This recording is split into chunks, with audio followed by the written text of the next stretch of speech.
Biochemistry of lens, we will see about the proteins, then the antioxidants and the mechanism in the lens. So types of proteins in the lens, it can be water soluble or it can be water insoluble. Water soluble is also known as crystallines, and the type, there are three types of crystalline. One is alpha, beta and gamma. Which one is the most important? Alpha crystalline is the most important because these are also known as the heat shock proteins, and they prevent the denaturation of the protein. That's why it's the most important. Maximum amount is the beta crystalline. Next is water insoluble. Water insoluble proteins, these are based or divided, basis is urea solubility. The urea soluble ones are vimentin and filencin. These vimentin and filencin are the cytoskeletal protein. Water insoluble, that is urea insoluble, are the MIP26. Okay, now this MIP26 are also known as aquaporin O. Aquaporin O maintains the transparency of the lens by maintaining the hydration of the lens. So what are MIP26 or aquaporin O? These are the urea insoluble, that is water insoluble proteins, and they are also known as aquaporin O, and they maintain the transparency of the lens by maintaining the hydration. Coming to high molecular weight proteins types, there are 4 types, 1, 2, 3 and 4.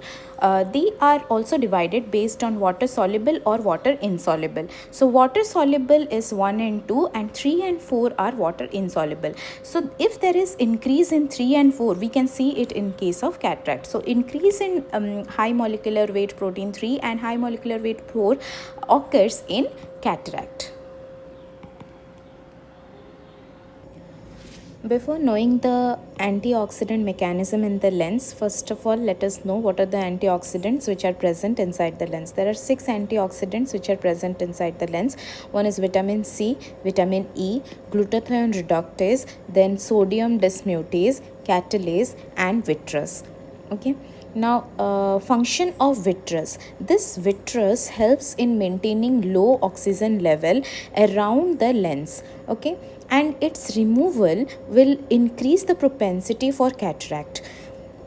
Vitamin A is one of the antioxidant which do not act as an antioxidant for the lens. So this is an exception. Coming to tryptophan deficiency. Tryptophan deficiency will decrease the level of kynurenine and antioxidants except SOD, that is superoxide dismutase. Now this tryptophan deficiency will lead to increase in the incidence of which disease? It is cataract. So after knowing about the antioxidants, let us see the metabolism in the lens. Now what is metabolized in the lens? It is glucose. Glucose comes from aqueous as well as vitreous. Now 90% of the glucose that comes from the aqueous and 10% of glucose comes from vitreous. Now this glucose enters the lens via simple or facilitated diffusion. Mechanism, after glucose being entered into lens, metabolism will occur. Now that will occur via 3 mechanisms. One is anaerobic glycolysis, which is more than 80%. Then another is Krebs cycle or HMP shunt, which is around more than 15%, and less than 5% is sorbitol pathway. The anaerobic glycolysis. Why anaerobic glycolysis is maximum? Because we know that lens is avascular. Okay, so there is no blood supply, so it occurs in the absence of the oxygen. Now hyperglycemia is a condition which gives negative feedback, that is feedback inhibition to this anaerobic glycolysis. So it acts as a rate limiting for this anaerobic glycolysis. Now 2 diseases under this hyperglycemia. One is for the adults, we can say that is diabetes, and in children it is galactosemia. So what does they do? This condition, hyperglycemia, they will activate the sorbitol pathway, that is less than 5% sorbitol pathway. Now what will happen?